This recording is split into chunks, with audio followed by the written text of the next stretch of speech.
This, pwedeng i-share nyo sa amin kahit konti lang kung ano yung mga roles nyo dun sa pelikula. Kay John Mark. Ano? Anong role nyo sa movie? Ako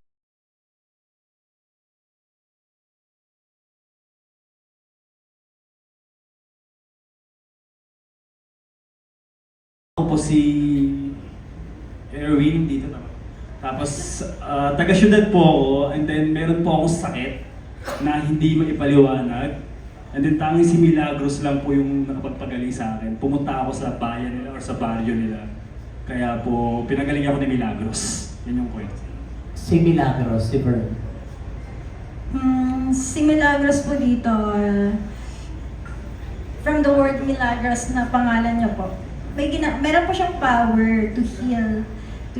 Tapos, binigay po sa kanya ng lola niya yun, na power sa kanya. Kaya pag sa province po nila, para siyang santo, santita. Tapos, si Milagros po,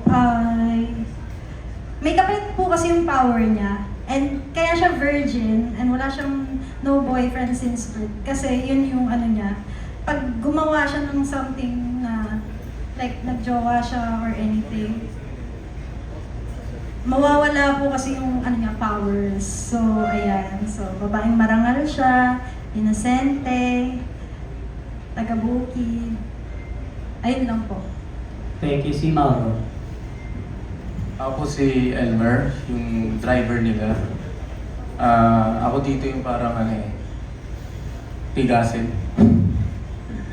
na magiging parakusan. Yun po. Thank you.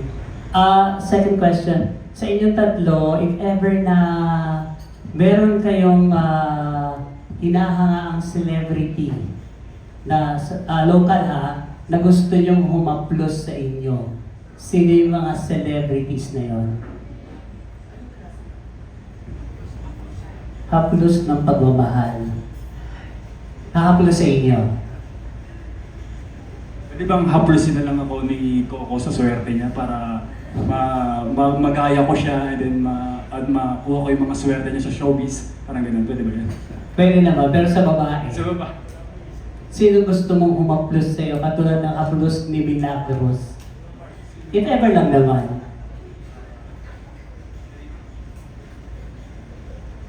Colin Garcia na lang siguro. Yun. Colin, bakit si Colin? Parang ang ganda-ganda ng mukha niya, para siyang anghel para sa akin. Yun. Si Vern. I'll touch myself na.